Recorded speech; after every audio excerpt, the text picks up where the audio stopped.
Hey guys, I'm Tom the Tech Chap, and this is my awesome new desktop PC for gaming and 4K video editing, custom built for me from the guys at PC Specialist. So this is actually the first pre-built PC I've had, not one I've built myself, in I think like 7 or 8 years. And I have to say, these guys do a much better job at cable management than I do.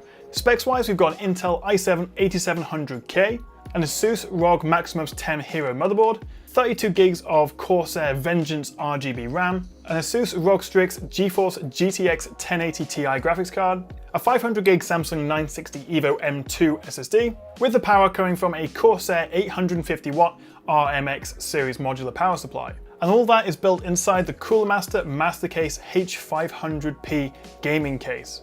I think ideally, if money was no object, I would have had a i9 processor. That would have been much more useful for my Premiere Pro editing. And also, I guess, 64 gigs of RAM, but some of that stuff is overkill. And also gives me all the performance I need to run this 3440 by 1440 resolution monitor in games, and edit my 4K and even 4K 60 video in Premiere Pro.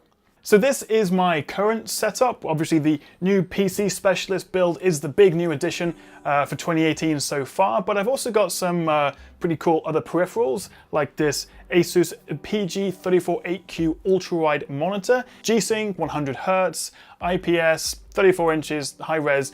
It's a beautiful, beautiful monitor. As well as that, I've got some new Logitech G560 speakers. They sound pretty good, and like everything else right now it seems, they've also got RGB lights built in. So if you can't have enough RGB, like apparently I can't, then you might want to have a go at those. Speaking of lighting, if you've seen my Philips Hue videos, you know that I'm using a Philips Hue light strip at the back of the desk. I've also got one over there.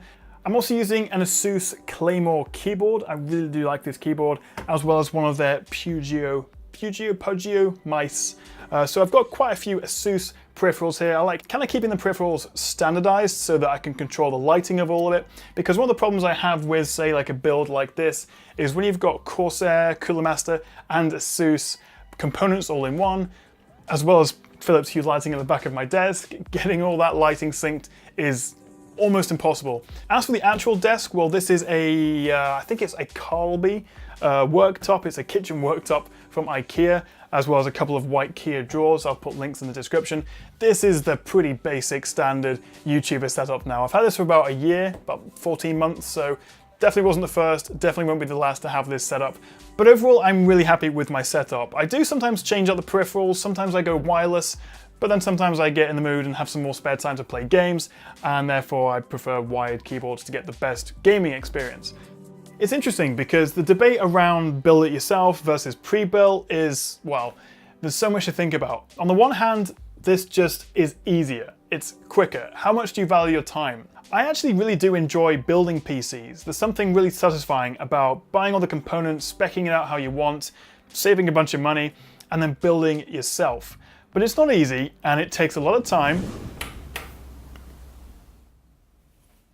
Wait. Come on. We have a picture. Excellent. It works.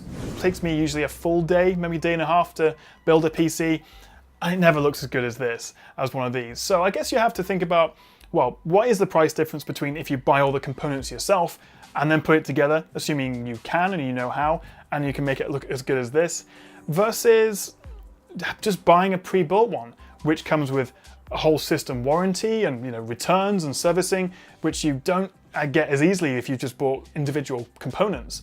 And so even though I can build a PC, it was very nice just taking it out of the box and having it ready to go. And because of the high-end components they've used, it meant I could go straight into the motherboard and click the auto overclock button, which a lot of you are going to be like, oh, not auto overclocking, especially if Marcus Cole from PC Centric is watching this. He hates the fact that I auto overclock my PC sometimes.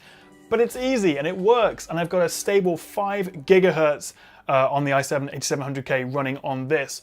Maybe I could get 5.1, maybe 5.2 if I messed about with voltages and temperatures and things. I don't have the time. It performs absolutely fine, and so I do hold my hands up to auto overclocking and also being a bit of a fan of a pre-built PC sometimes. But at the same time, even if you do go for a pre-built, shop-bought PC, that doesn't mean you can't upgrade it yourself. You can't add in a second graphics card or harvest some of the components from your old system and put it in here. So it's not like a laptop where you buy it and that's it. You can still buy a pre-built PC like this and then upgrade it and customize it however you like. So let me know what you make of all this. Do you like what I'm using? Do you think it's terrible? Have I made a massive error? Should I stop YouTube and delete my channel because I use auto overclocking? Do let me know in the comments below.